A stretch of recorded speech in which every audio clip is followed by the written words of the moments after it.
Welcome. My name is Prateek Dwivedi, and I will be talking about deterministic identity testing paradigms for bounded top fan and depth 4 circuits. It is a joint work with Pranjal Datta and Nitin Saxena. Let us begin by defining some of the basic concepts of algebraic complexity theory. It is the study of polynomial representation using algebraic circuits.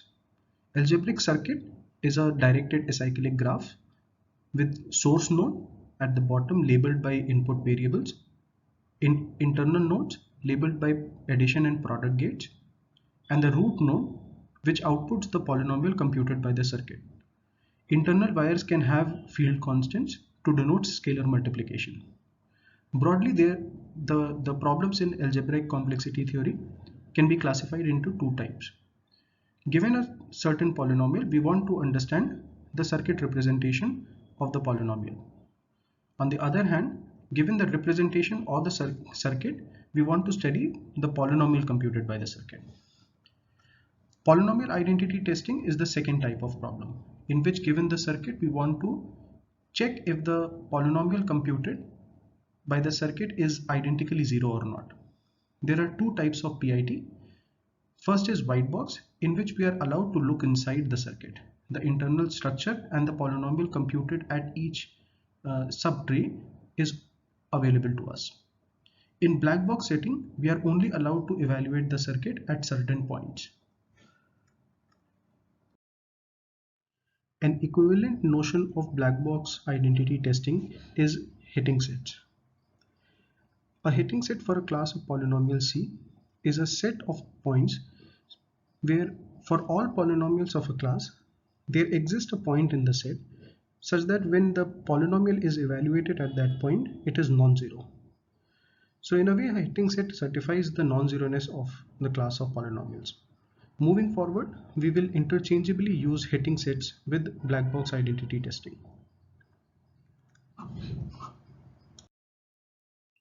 So why are we interested in designing efficient algorithms for PIT? Well, PIT is an easy to state natural computational problem, and computer scientists are always interested in designing efficient algorithm for computational problem. But in addition, PIT appears in many other areas as well. For example, in graph theory, primality testing, polynomial factoring and testing equivalence of two polynomials. It also appears in complexity theory proofs like IP is equals to P space and PCP theorem. But most importantly, PIT is connected to proving strong circuit lower bounds, and all of these reasons make the study of polynomial identity testing really worthwhile. Let us define the problem more formally. So given a circuit C over a field F, which computes an n-variate polynomial, we want to determine if it computes identically zero polynomial. One naive solution would be to check all the coefficients of the polynomial. However, there could be exponential many monomials, which makes this brute force approach very expensive. The well-known PIT lemma offers a more practical solution. We evaluate the polynomial at random point, and with certain guarantee, we can say it is identically zero or not. This is a practical algorithm, but a randomized one. However, this PIT lemma can be used to construct a trivial hitting set for the class of n-variate degree d polynomials. The size of that hitting set will be a polynomial in d raised to n. Initially, it may look like not a very interesting hitting set. However, when the number of variables are constant, this hitting set suffices. Moreover, this trivial hitting set also offers a more general framework for PIT algorithms, which we will discuss later in the talk. Apart from that, there is no known sub-exponential deterministic algorithm for general arithmetic circuits.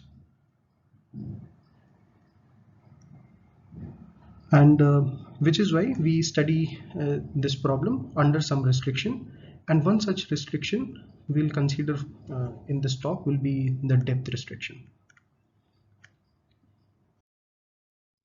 One particular depth restriction that we are interested in is depth 4 circuits. These circuits are denoted by sigma pi, and they look something like this. They have an alternating layer of addition and product gates, and they compute polynomial which are sum of product of easy polynomials or sparse polynomials. So far, no sub-exponential time algorithm is known in general for this class of circuit. However, under further restrictions, we do have some efficient algorithms. The reason this class of algebraic circuit is important is due to this result, which says that solving PIT for depth 4 circuit almost solved PIT for general depth circuit, which makes depth 4 PIT as hard as the general case. With the familiarity of basic concepts, we move on to discuss the main results of black box PIT of depth 4 circuits from our paper.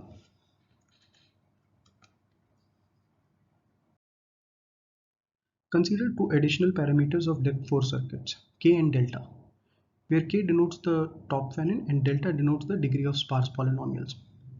As I stated earlier, under various further restrictions, some efficient algorithms for black box PIT of this model are known. For example, when delta is equals to 1, the model is equivalent to depth 3 circuit, which computes sum of product of linear polynomials. And when K is equals to constant, we have a very efficient black box PIT for the model. Over the years, the model has been considered under various restrictions like bounded transcendence degree, multilinearity, low individual degree, and so on. However, very recently, a polytime algorithm has been obtained, specifically when K is equals to 3 and delta is equals to 2. But so far, we don't have any sub-exponential algorithm in general without any additional restriction. Our first main result is quasi-polynomial time black box PIT for this model when K and delta are constant.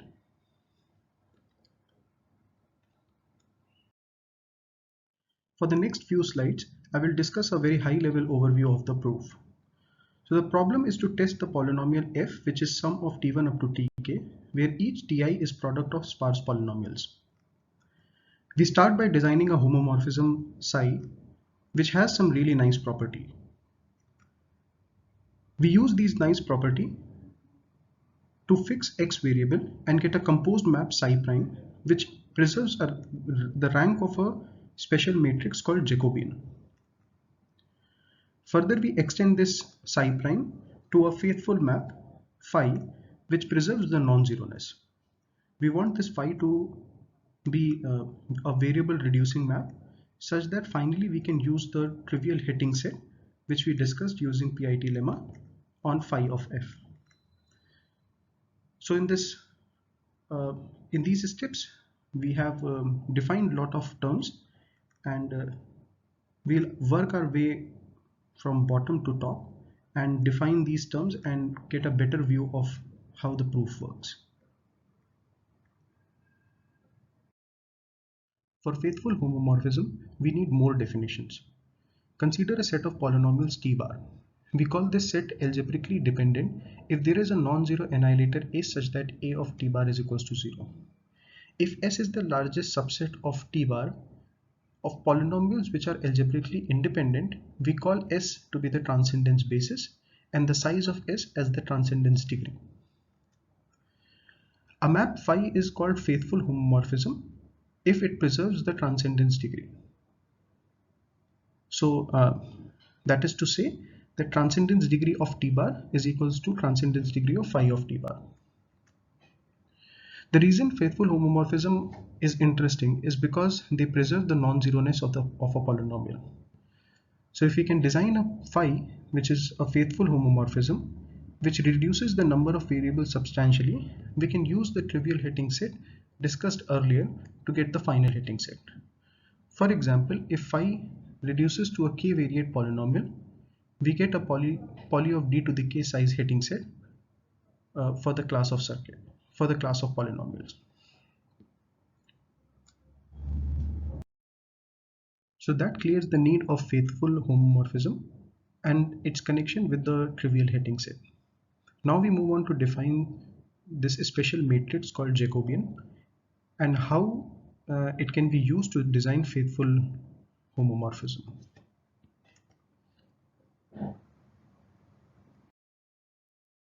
Jacobian with respect to set of polynomials T bar is a M cross N matrix such that the I comma jth entry of this matrix is partial derivative of the polynomial Ti with respect to variable xj. These special matrices have a very interesting linearizing effect. The rank of these matrices essentially captures the transcendence degree of these set of polynomials. Moreover, they offer a very interesting way of constructing faithful map. So consider a map psi prime which preserves the rank of the Jacobian. Then this psi prime may not be a faithful map in itself, but can be extended to a map phi which will be faithful with respect to T bar.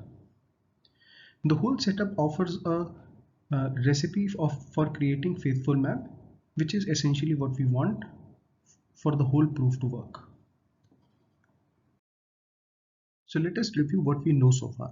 We understand what is a Jacobian, what are the properties of psi that are needed to construct a faithful map phi, and finally how to construct the hitting set.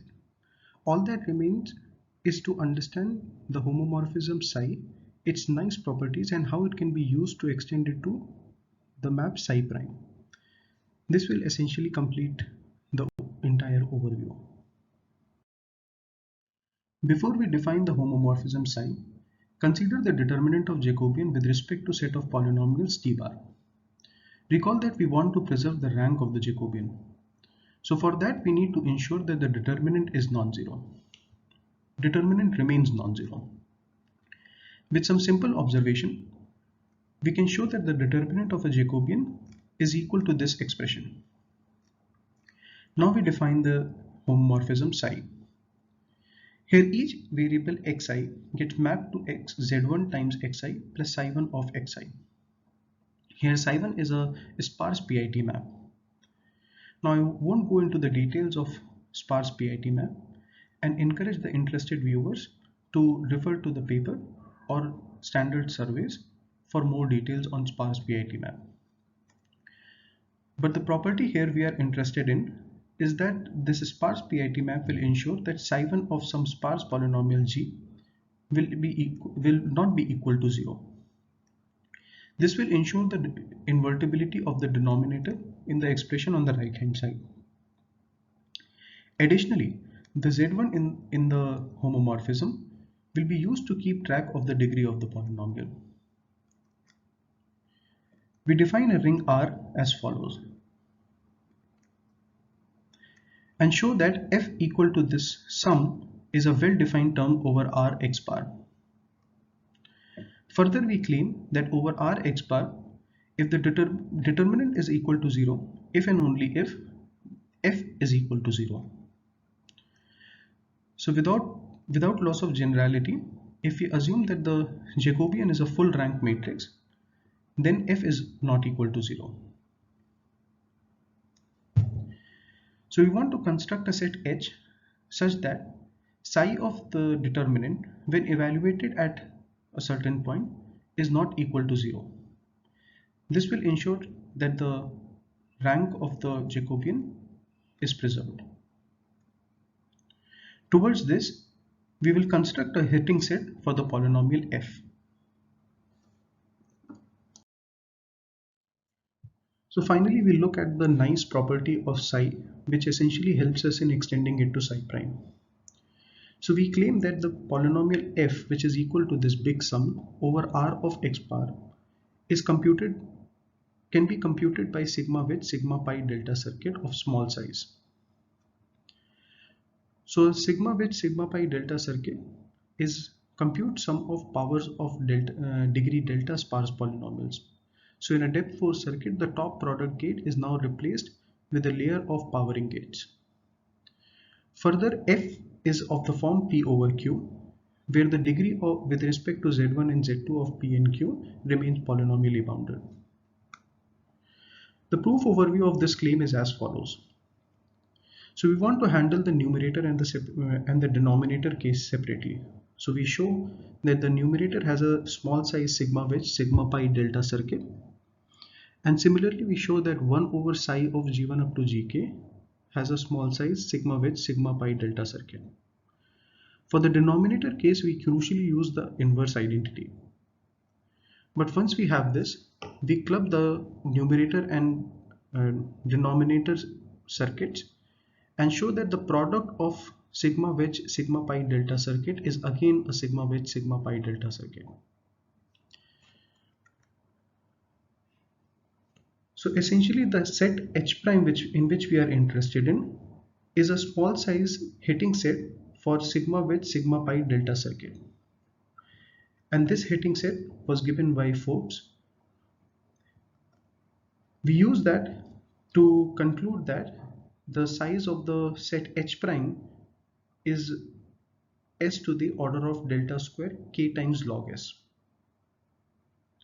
This H prime essentially is used to fix the variables x in the maps psi and give us psi prime. Alright, now that we understand all the major steps of hitting set construction, let's take a quick recap. So we construct a faithful map phi using the hitting set of sigma wedge sigma pi delta circuit. Note that phi of f is actually a k plus 3 variate polynomial. Further, we show that the degree of y bar, z bar and t is polynomially bounded, which lets us use the PIT lemma to construct a trivial hitting set for k plus 3 variate polynomials. We bring this all together to construct the final hitting set for our model of interest.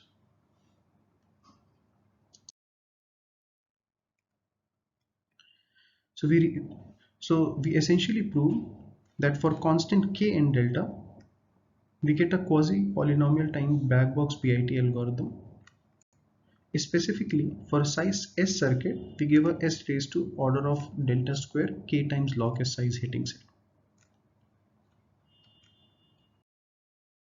On our voyage of studying black box PIT for various depth 4 circuits, the next model of interest is sigma k pi sigma wedge circuits. These circuits compute sum of product of sum of univariate polynomials. The circuit looks very much similar to depth 4 circuit, except the bottom product layer is now replaced by powering gates. And we want to study the black box PIT for the polynomials computed by such circuits. As it turns out that the Jacobian idea we discussed earlier works for this model as well. Just like the previous case, we essentially reduce to the case where the top product layer is converted into the powering gate. So the final faithful homomorphism is constructed using the hitting set of sigma wedge circuits.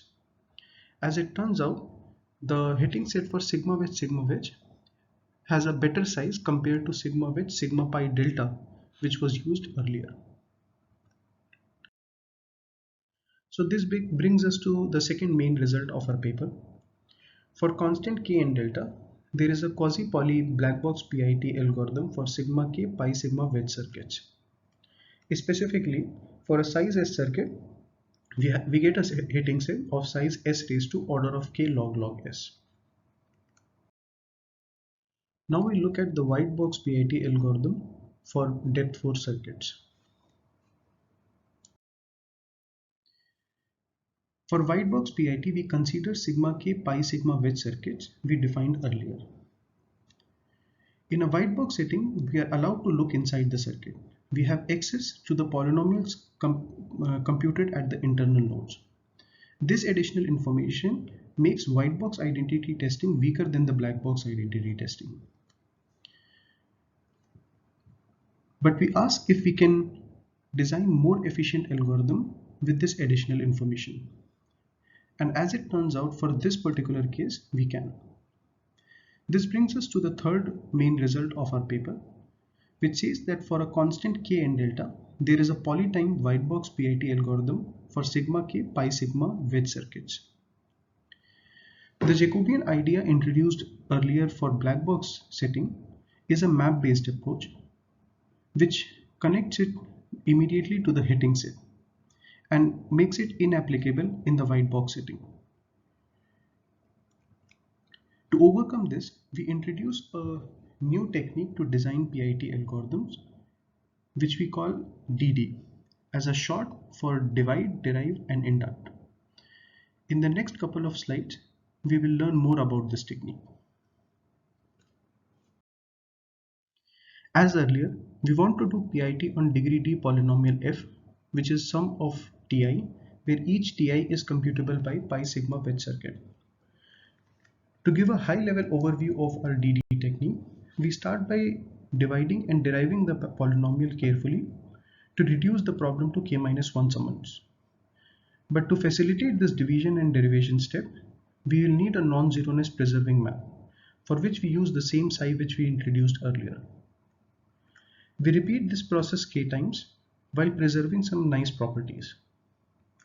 Finally, when we reach the k equal to 1 case, due to the division and derivation we are repeatedly doing, it will certainly not be computable by pi sigma wedge circuit, but actually a more blotted version of this circuit. But we show that doing PIT on this blotted circuit is still easy, which essentially gives us a polytime PIT for the problem. Our DD technique, which almost reduces the given problem to k equals to 1 case, gives a polytime white box PIT algorithm for sigma k pi sigma wedge circuit when k is constant. Specifically, we design a s raised to order of k times 7 raised to k time algorithm.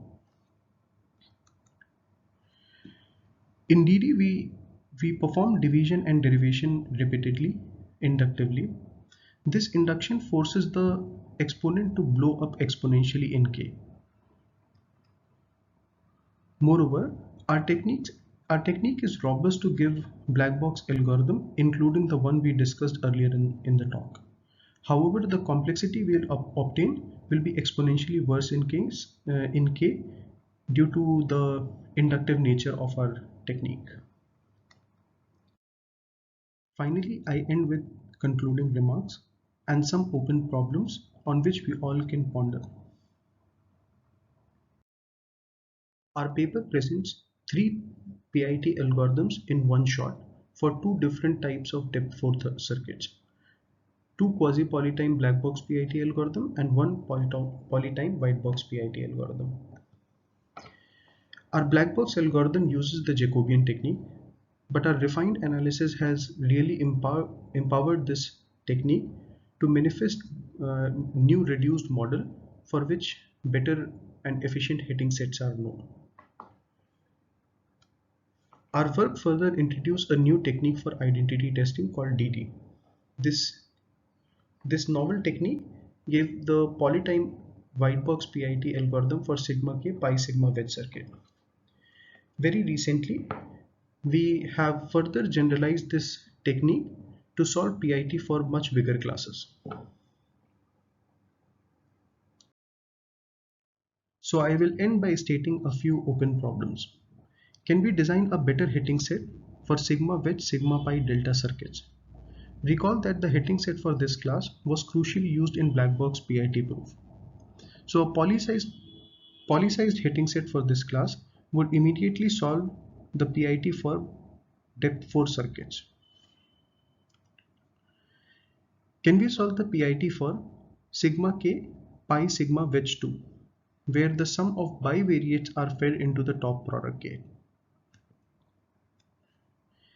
Finally, can we improve the dependence of k on white box PIT of sigma k pi sigma wedge? Currently, it is exponential in k. Alright, so that was all. We are very excited to share our results and look forward to future possibilities and further extension of our research, as it is a long road ahead.